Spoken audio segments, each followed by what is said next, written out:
Hello everybody and welcome to Tech Uploaded. I'm Chris and I'm excited because it's Z97 build day. Right, so as you can see behind me, I've got all of the goods for the Z97 build, including the red and black H440 and the Maximus VII Hero Z97 based motherboard. So what I'm going to do, since this video is going to be fairly long, because I'm going to be going into detail as requested on this build, going step by step for how you would put something like this together, I'm going to actually break it down. So if you don't have annotations turned on your YouTube settings, and you want to navigate around, go ahead and do it now, because right here, I'm going to break this out so you can jump around if you want to. We're going to be doing case prep, including installing the fans and the cooling, including the Kraken X60, as well as then moving on to the motherboard and CPU installation, and then finally doing peripheral install and kind of some tidying up of the cables, and then a final check on what the system looks like when it's all put together and tidied up, as well as the first boot. Now, be sure to check back, because I'm going to be doing a follow-up video to this, which is kind of the part 2, which is going to break down all of the different features that you're going to be able to use on the Z97 board, as well as the ASUS special sauce applications like Fan Expert 3, since I'm going to be running all my fans to the motherboard headers. That's going to be important, and kind of run you through how those could help you out in keeping your build running efficiently, doing an auto overclock, and then also keeping your fans nice and quiet. So let's break down all of the different components that we've got for this build. Right, so of course, starting off, you've got the NZXT red and black H440 case. So that's going to be the star of the show here. And that is going to house the Maximus VII Hero ROG motherboard from ASUS with the similar red and black theme to it, which is going to go very nicely. And then there is some ADATA RAM that's going to sit in there, and that's actually carried over from my other build. That's 16 gigabytes, two 8 gigabyte sticks, and it is 1866 on the XMP profile settings for that, so that's nicely timed.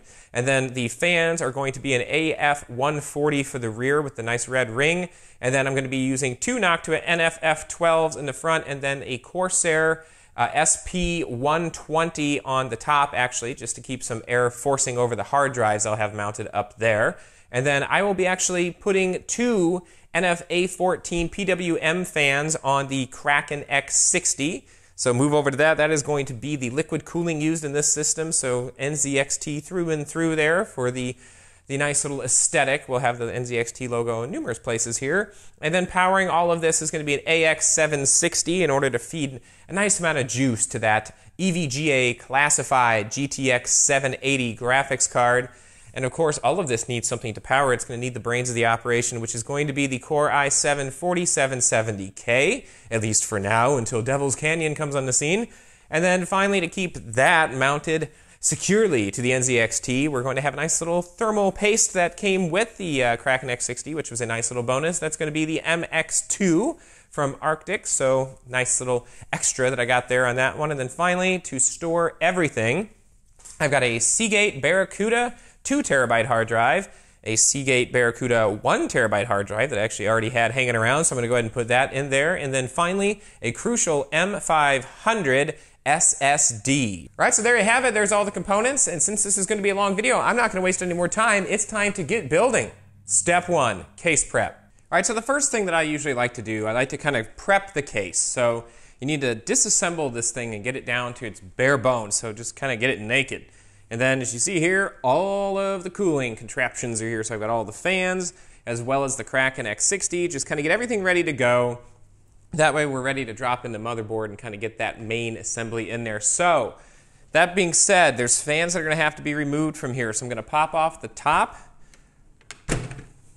which just pops off like that. And then pop off the front. There we go. And then what I'm going to do, as soon as I get all these off, is I'm actually going to set them off to the side. And a lot of times I just reuse the box that the case was shipped in. That way I don't lose everything.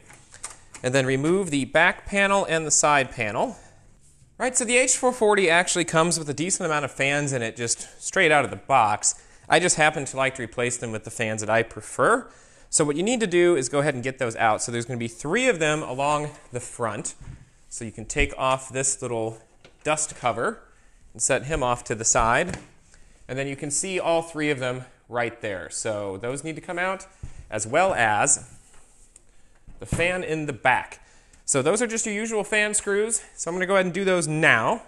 All right, so what I've done at this point is I've actually disconnected all of the fan cables from the little fan header here, the little hub, because I don't like using this. It runs everything at full 12 volt. The fans are always on full blast when they're plugged into this. It's a nice touch, but if it would have had a little controllable switch, even a permanent, you know, just like you had to open the case to set it kind of switch, it still would have been nice because it would have allowed you to at least tame things down a little bit. Now you could use some voltage step downs on this to kind of take care of that, but I'm just going to bypass this altogether and just use what's on the motherboard headers instead.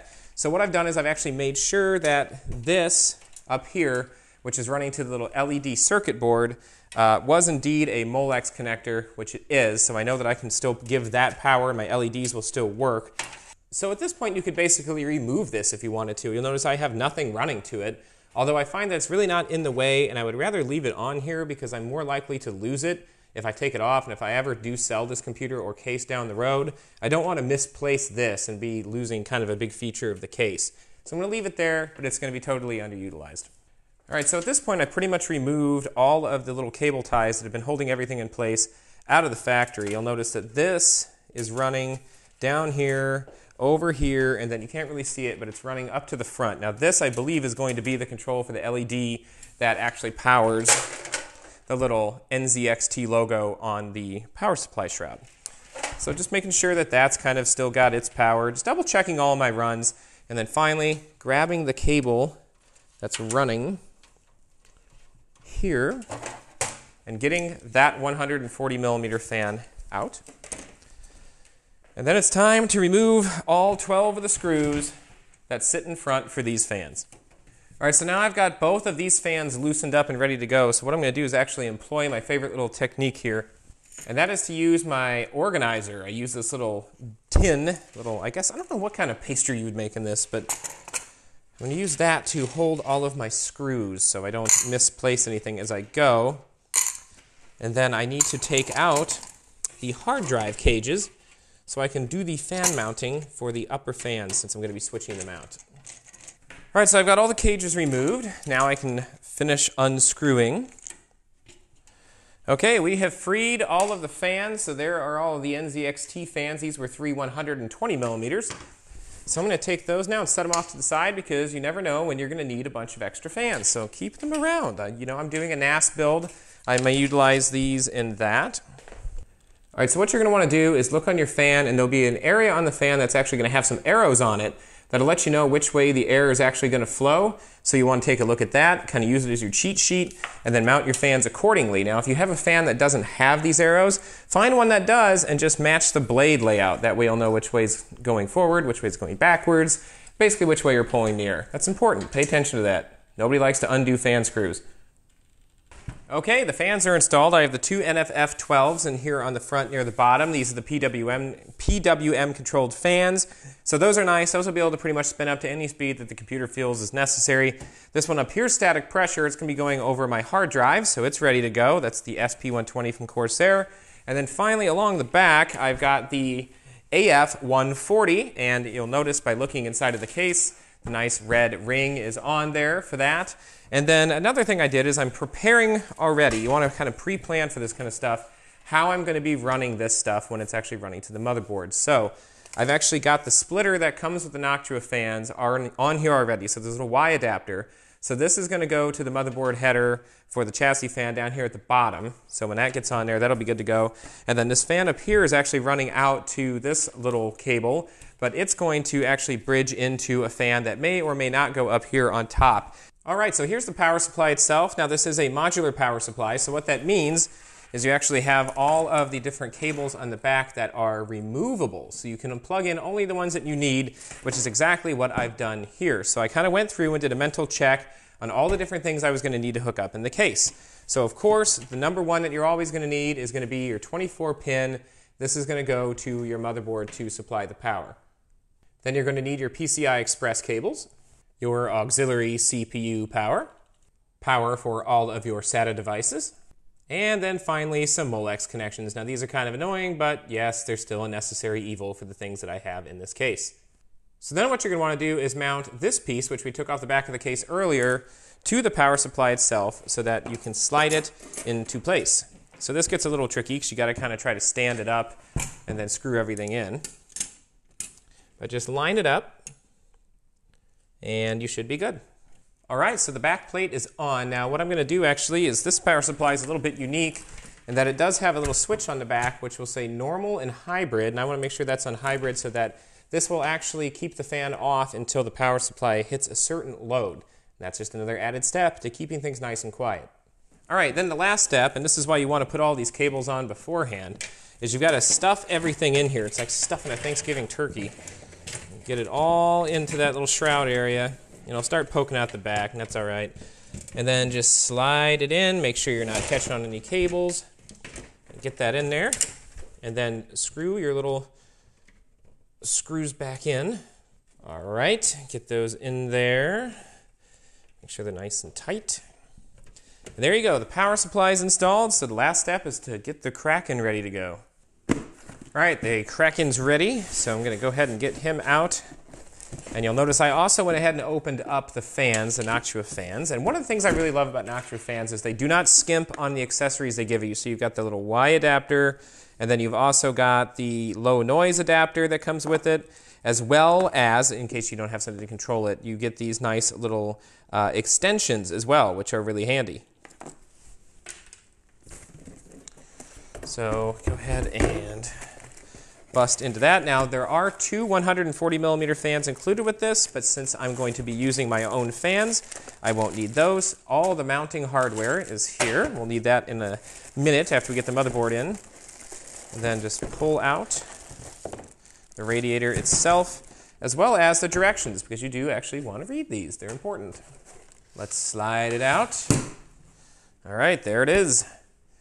Nice, fresh new radiator. So you can see it right there. That's looking good. So what I'm going to do is actually I'm going to have this mounted in my case so that it's going to be sitting like this. And it's going to be going down the left-hand side of the case if you're facing it. So what I want to do is actually mount the fans down. Actually, I'm going to mount the fans up here, in this case, on the top side. So the fans are going to get mounted onto the case top so that they're going to be sitting essentially like this. That way, when this is in the case, you won't see the Noctua fans. You'll just see the radiator itself, since these fans, they're kind of ugly. Okay, so we've reached the juncture now where I'm getting ready to install the motherboard so that we can throw in the Kraken X60 and get that part of this build buttoned up. So pretty much all of the cooling is done with the exception of that.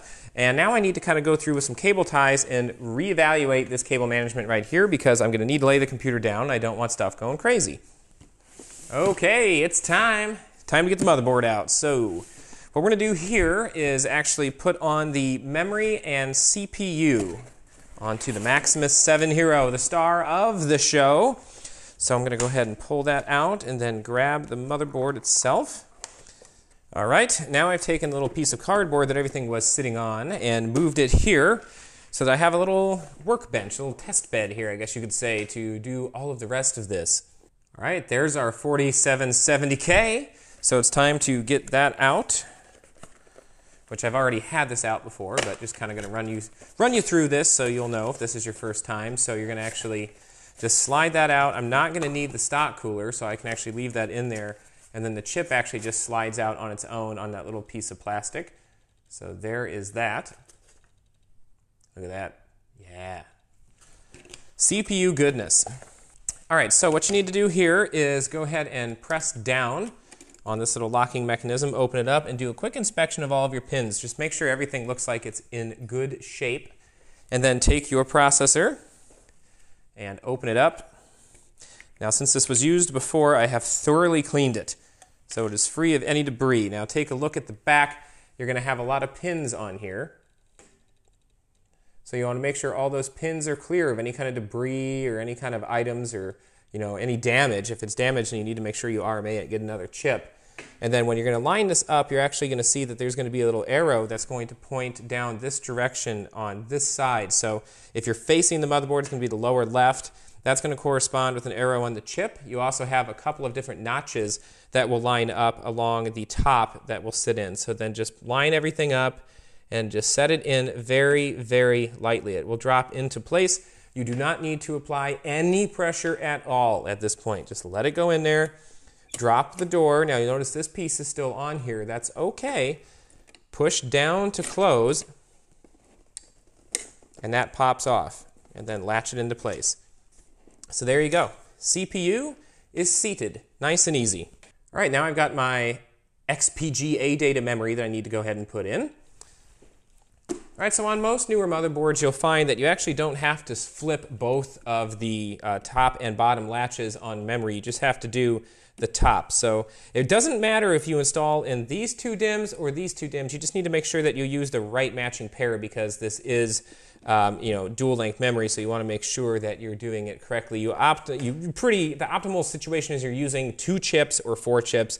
You don't want to be using 1 or 3. And like I said, you need to make sure that you're installing them in the correct DIMMs to get the maximum performance. So if these would have been red in color, I probably would have inserted them in the red ones. Since it doesn't matter, I'm going to go ahead and put them in the black ones because they're black. So line them up and then push down. Another reason you might want to use the further set of banks is if you're actually installing a really big cooler, like for example a Noctua cooler, something that's going to hang over your memory banks. You'll want to scoot everything over one. That way your CPU cooler and the heatsink that's attached to it doesn't get in the way of your memory. You don't have any clearance issues. All right, it's time to put in the backplate. So we want to go ahead and get that open. This is actually really cool. It's almost like a brushed nickel almost. It's a really neat color. I really like the look of this backplate. So what you're going to want to do with this is going to actually go into the back of the case so that this part is at the top. You just want to align it, or at the bottom, sorry, you want to align it with how your motherboard is laid out. So that's really easy to do. You just actually go around the back of the case and line it up and push it in through the little hole in the back. And you'll hear it snap. There you go. So that's in there now. What you want to do is make sure everything's clear on your motherboard tray. And then you're actually going to get a little tool that comes with it to make sure that everything is tightened down nice and tidy. So you'll want to go ahead and get into your little kit that comes with your case and get that out and double check that all of your mounts are in all the way, as well as you'll need to remove one of them if you want to actually screw it in. It's optional, but there is a header right here, standoff, that is just kind of like, I don't really know, it just sticks up a little bit. It's more to hold it into place and to screw it down. I prefer to actually screw, so I remove that one and switch it out. Here's the tool I'm talking about, and you'll see it actually does have the other standoff mount in there. All right, so what you want to do is take this little tool, stick it on the end of your screwdriver, and this will actually sit over the top of the standoffs and allow you to remove them. The nice thing about this motherboard, or this case, is it's actually already got all the standoffs in it for an ATX motherboard, so you actually don't have to do anything other than this. What I do like to do, though, is kind of go through with this tool and just do a tightness check on all these to make sure that the factory did tighten them down like they should be, because there's nothing worse than getting your motherboard in and then realizing that the standoffs weren't in all the way. So make sure everything's in there nice and tight, like that one was loose. All right, now what you want to do, this is the part that I hate more than anything in the world. Dropping the motherboard in and getting it to line up. Now the nice thing is, this motherboard actually comes with a really nice backplate. So unlike some of the others where there's metal that sticks out that can snag on these parts over here, you don't have that so much with this one. And grabbing onto a heatsink is usually a nice way to actually get a good grip on the board so you can drop it into place. So line it up and push it down, and there you go. Actually, that went really smoothly. That was probably the easiest motherboard install I've had yet. Now it's a matter of just putting in the rest of the screws. Once you get a couple of them in, then the rest of them should be lined up pretty well. All right, so it is Kraken install time, but before I do that, what I want to do is actually pull this out of its little wrapper and then take off this and remove the pre-applied thermal paste from here. So I'm going to clean that off using a coffee filter and some of my cleaning supply that I have. I forget what it's called. It's like ArctiClean or something like that. So I'm going to get that cleaned off so I can put my own thermal compound on there, and then we'll start putting this thing together. All right, so I've taken everything out and actually put it into the little bin that I have of all of my screws, and now I've got this piece right here. So similar to a lot of the other CPU cooler installs, each one of these 3 holes on this thing is going to correspond to a different style of CPU socket. So in this case, it's actually labeled. So you're going to take these little pins here and you're going to put them through, and on this one I'm looking to put it in 1156. And it actually says it on there, and let me put it through and I'll hold it up for you. And it does hold in there pretty snugly. So you're going to go ahead and put it through on that hole right there. And like I said, they are labeled, so just look for the 1156 if you're going to be doing an 1150. Actually, you can do it for 1155, 1156, and 1150. So stick those pins through for all of those. And then on the computer case, I'm just going to go ahead and stick it on there. But before I do that, I need to take this little piece of adhesive and apply it to the back. All right, peel that off. And the reason for this is going to actually keep this from putting too much pressure on the motherboard when you do the install. And it's also going to hold it into place while you're doing the screwing down of everything. So line up the holes and feed it through. All right, so this gets a little bit tricky. For the next step, you're going to need this little weird guy right here. And then you'll need this little screw standoff thing here, and these do vary from 1150, 1155, 1156 to 2011. So make sure you get the right one of these. And then finally, you're going to need your back plate, little adapter thingy. Well, actually, this would be the front part. All right, so then what you want to do is you want to take this little rubber piece that I just showed you, and that's going to clip in. And then this piece is going to go on top of that. Then you're going to want to take the little cap piece at the bottom and run that through so that it snaps into place. So essentially what you're doing now is you're holding this thing so that it's all kind of one piece. A little bit weird, but seems to work. Now I got to repeat that for all four. All right, once you get all four of them in, you're going to look like this. So there you go. And it's time to move on to the next step. All right, so now it's time to actually secure this to this and get this thing ready to mount. So this is going to line up, so I kind of put it in there and then just line it up, turn it, and get it into the little grooves.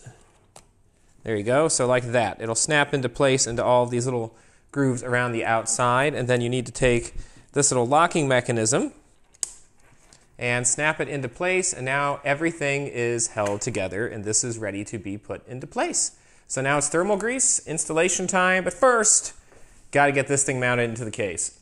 And what's going to happen here is we're going to be mounting right about there. So you want to kind of check your clearances and then make sure that you're going to be able to get all of your cables plugged in. So I'm going to be really close to my CPU power. So I'm going to go ahead and take care of that connection now while I can get to it. So I'm going to fish that out the back here. All right, pull him up through there and get this plugged in while I have access to it. And kind of tuck that down along the side. So you want to make sure you double check. And in this case, I'm going to be pulling air out. So the arrow needs to be pulling up, and that's going to drag air through the cooler. So I'm going to be in a pull configuration, pulling air out of the case. Yes, some people may argue this is a bad idea because hot air lives in the case and you're pulling it through. I've tested it both ways, and I found that there's really not that much difference whatsoever if I'm pulling air in from the outside or pulling air out from the inside. So I'm just going to mount the way that is aesthetically pleasing to me. I'm also going to face the fan so that the cable is going to have the fastest route out of the case. That way I can run both the splitter for the Kraken and then this out the back and do all of my little splicing in the back of the case so my cable management will look nice. All right, I'm putting the last few screws in here. Now, one of the things I did notice actually doing this that was nice is looking at my pile of remaining screws. Yep, they give you enough extras on these to actually be able to do push-pull without having to go buy any additional screws. Now with the H105, that wasn't the case when I did that. Now while I'm not doing push-pull in this configuration, if you wanted to, you have the screws to do it. So that's nice. So I'm just kind of screwing everything in nice and tight. Again, don't over-tighten here because you've got those little rubber seals, and those, you can kind of just keep tightening those and they'll just pinch them. And there you go. Now you have the cooler installed. And you really can't see you can see them a little bit up there, but for the most part, those ugly Noctua fans are hidden from sight. All right, it's time to do the thermal paste application and cooling block seating. So what I'm going to do now is go ahead and apply that thermal paste to the CPU block.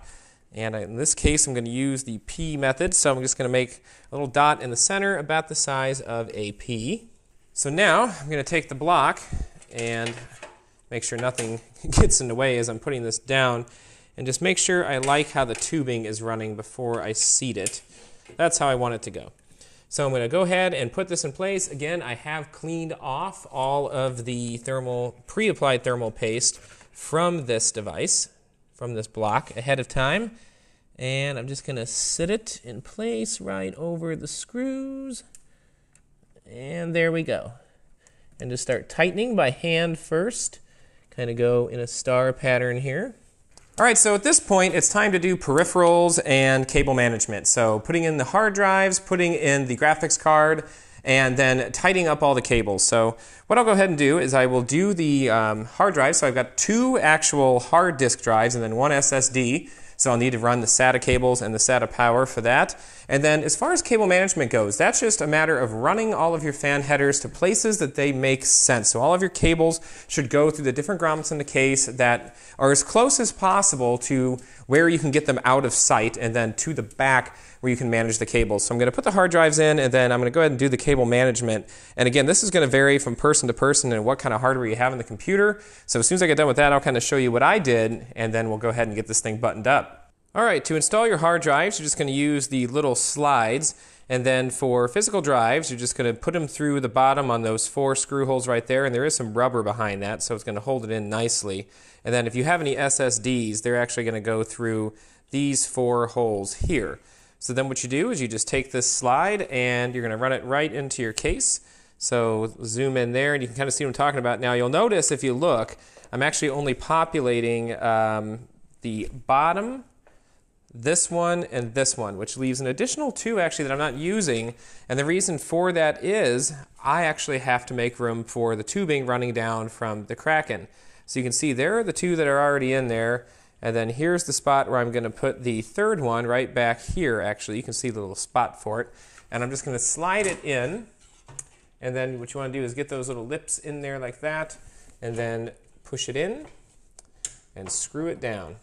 And then right now I've got the room right here that I need in order to allow that tubing to run for the Kraken X60. All right, and as you can see now, I went ahead and actually put on the SATA connectors as well as the SATA power. So I've got all 3 of those plugged in, and then the 4th SATA power is up here, and it's actually plugged into the Kraken. So that's going to get power, or at least the fans for the Kraken will. And then the rest of these are down here, and they all are all good to go, including the SSD down there at the bottom, hanging out all by its lonesome. All right, so at this point we are almost there. You can see I've tidied things up pretty well inside of the case. And I've got the cooler block installed and all of the cables tidied up for that. So I have cables running up to the top of the case and out the back, which you'll see in a minute, to control not only the USB for that, but also the 2 fans as well as the SATA power that it uses, and then the 3-pin for the CPU fan connection on the motherboard. Moving down, it's kind of hidden here by the Kraken, but you can see the SATA cables are connected there to the motherboard. So SATA is in, and then we've got all the room we need here for when we put in the GPU.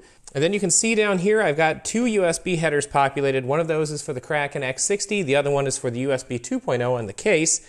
And then finally over here I did plug in HD audio, even though I probably won't use it since I'm going to be using my Audio Engine D1 DAC, but I wanted to plug it in anyway. And then up a little bit further on the case, I plugged in my USB 3.0 header, my 24-pin power, and then I've got a fan header populated right here, and I've got another fan header populated up here, which is just out of the frame. But when I turn this around, you'll see kind of where all of this is going. All right, so here's why cable management is important. So looking at the case, I've got everything tied down. I've got all these little pieces that I need to snip off now because it's excess. But what I've done is I've got both of the fans at the top running down and actually connecting to the little splitter that comes with the Kraken X60, which is then running over to the SATA power connection that's coming off of the hard drives, and then that's supplying everything there. USB is running down through the bottom. Then I also have the additional fans that I have in the front running on a Y adapter with an extension to the connection on the motherboard, to the motherboard header, that first one that I pointed out. And then the second motherboard header has this SP120 fan connected to it.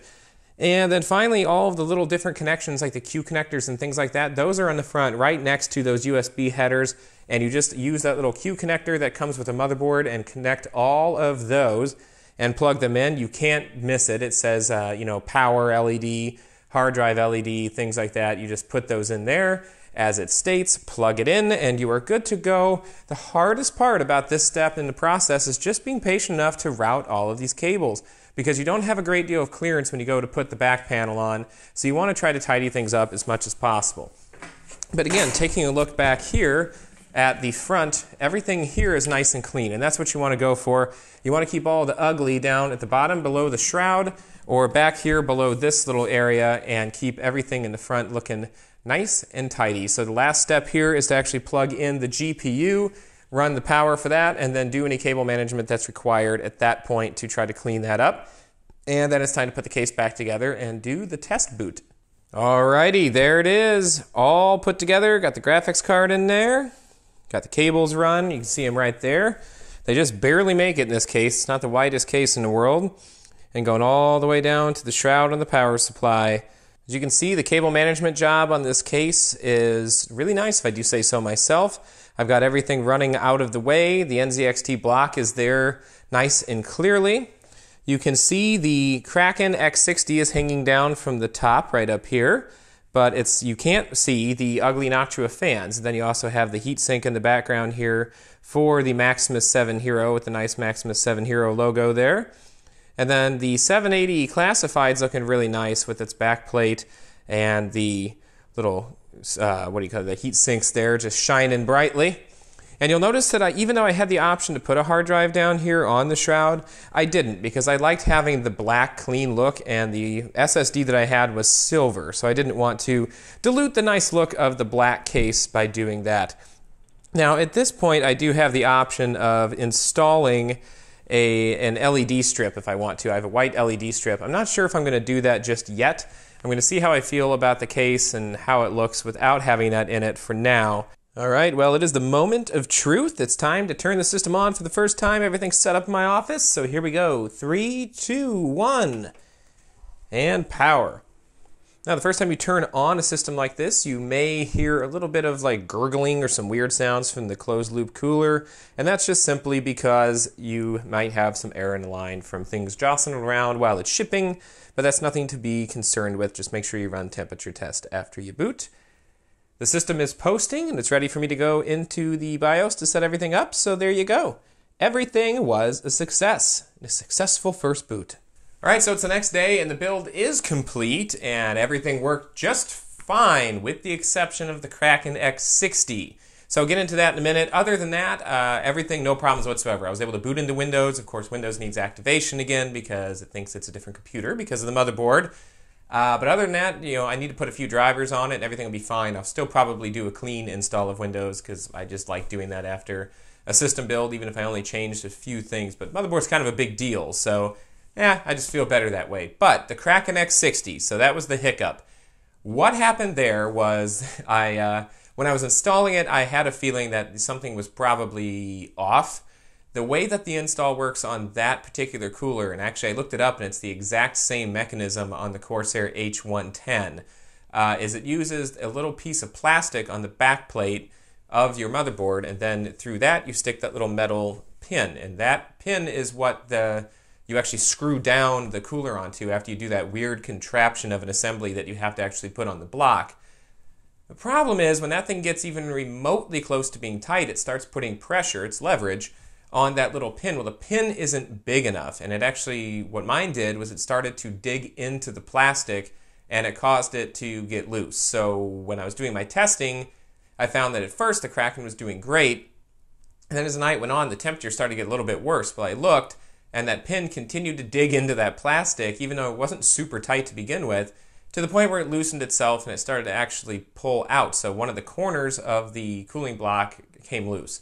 So what I did is I went and put the H105 back in, and here's what's particularly weird. I decided I was going to let the computer do its automatic overclock again, just see what it would do, because last time, as you know, I got up to about 100 degrees because it moved to adaptive voltage, and then to get to 4.4, it bumped the voltage to like 1.36 or something crazy. Well, it did it again, and it went up to 1.34, I think, to go to 4.4. But what was weird is when I ran the dreaded Prime 95, which Haswell chips hate, I only got to 85 degrees this time. The only things that changed were the motherboard, and then I did use that Arctic MX2 or whatever, so I did use a different thermal paste. But I know it wasn't my application of the cooler before because I had done the stock paste that was on the 105. Then I did like a Cooler Master paste, and then the final thermal compound I used was Arctic Silver. and all three of them got me about the same result. So I find it hard to believe that just changing to that other thermal paste would make that much of a difference. So I don't know, maybe something more efficient is happening in the way the motherboard's handling the voltage with the chip, but whatever it is, it's about 15 degrees cooler letting it do adaptive voltage, so I'm actually just going to let it stay on adaptive voltage because nothing else I'm going to do on the computer is going to push it to that 1.34 or whatever it was at. So yeah, there you go.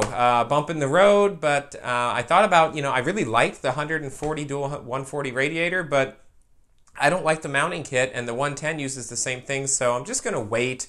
We've got some stuff that should be coming up with, the summer month coming. We should start seeing some new product releases, so maybe I'll look for something from SwiftTech.